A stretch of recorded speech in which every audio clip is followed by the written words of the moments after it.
From JBS Studios in Greater New York, this is the JBS News Update with Teisha Bader.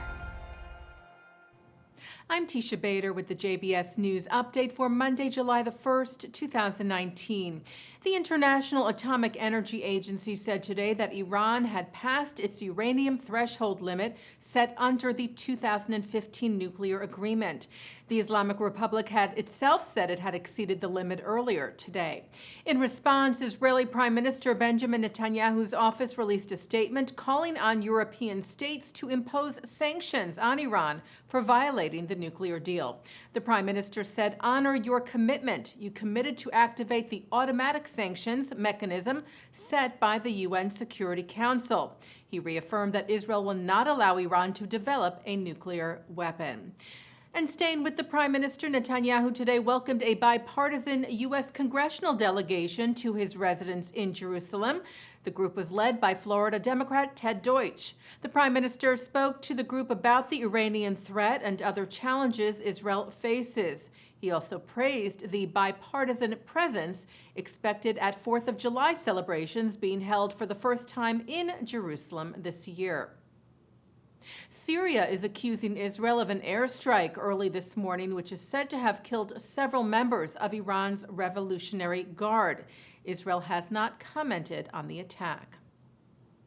Israeli and American officials attended a ceremony yesterday to mark the inauguration of a major archaeological site, the Pilgrimage Road, which is an underground stairway and path that served as a main street of ancient Jerusalem, where Jewish pilgrims made their way to the temple 2,000 years ago.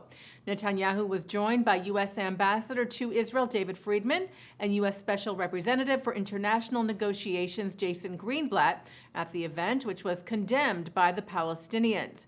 Greenblatt tweeted, "The PA claims our attendance at this historic event supports Judaization of Jerusalem and is an act of hostility versus Palestinians." He wrote, "Ludicrous, we can't Judaize what history, archaeology show."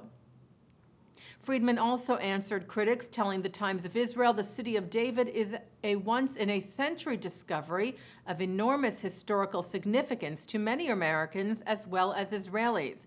"That's why I attended." He said no political message was intended. British Home Secretary Sajid Javid visited the holy sites in Jerusalem's Old City today, including the Western Wall. Israel's press office cited the visit as the first in 19 years by a senior minister of the British government. Javid arrived yesterday, tweeting that he was looking forward to discussing security, peace, and prosperity with our Israeli and Palestinian friends. He met yesterday with Palestinian Authority Prime Minister Mohammed Shtayyeh in Ramallah, and in Jerusalem with Israel's Public Security Minister Gilad Erdan and with UN Special Coordinator for the Middle East Peace Process Nikolai Mladenov. The granddaughter of the late Israeli Prime Minister Yitzhak Rabin, Noah Rothman, said today that she is joining former Prime Minister Ehud Barak's new political party. Rothman said that while she disagreed with Barak on some issues, she felt compelled to act, saying it's time to make difficult decisions for our children and restore moderation and hope to Israel. Israeli bank Bank Leumi has a new chair, and he is the first Arab Israeli to fill that position in any Israeli bank. 48-year-old Samer Haj Yehye will replace David Brodet. Yehye has served as a director at Bank Leumi since 2014. Jerusalem Mayor Moshe Leon joined Paris Mayor Anne Hidalgo and local Jewish community leaders yesterday to inaugurate Jerusalem Square in the 17th district of the City of Lights. Hidalgo had said earlier that with the rise of racist and anti-Semitic acts, recalling the ties that unite the city of Paris and the Jewish community is essential, also noting the friendship and unity between the city of Paris and the State of Israel. Well, a Hebrew song celebrating Jewish unity has a new English version.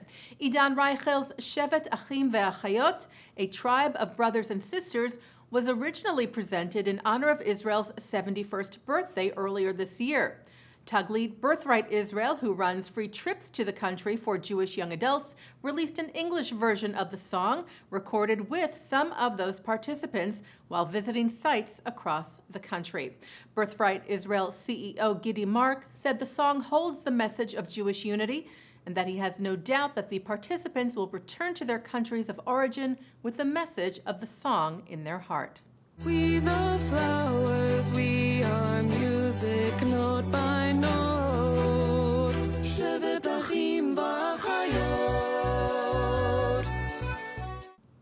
Taking a look now at our programming for tonight on JBS from Monday, July the 1st at 7 o'clock, it's The Wisdom of Dr. Ruth. At 7:30, Israeli and American professors look at the human geography of Israel, 1947 to 1952, in a program of the Taub Center for Israel Studies from NYU's Global Center for Academic and Spiritual Life. At 9, Mark Golub sits down with Herbert Bloch on L'chaim. At 10, author Dov Seidman speaks with New York Times columnist Thomas Friedman about Tikkun Olam, repairing the world. That's from the 92nd Street Y. And coming up right after this newscast, it's Innovation Israel. And that's the JBS News Update for Monday, July the 1st, 2019. I'm Teisha Bader.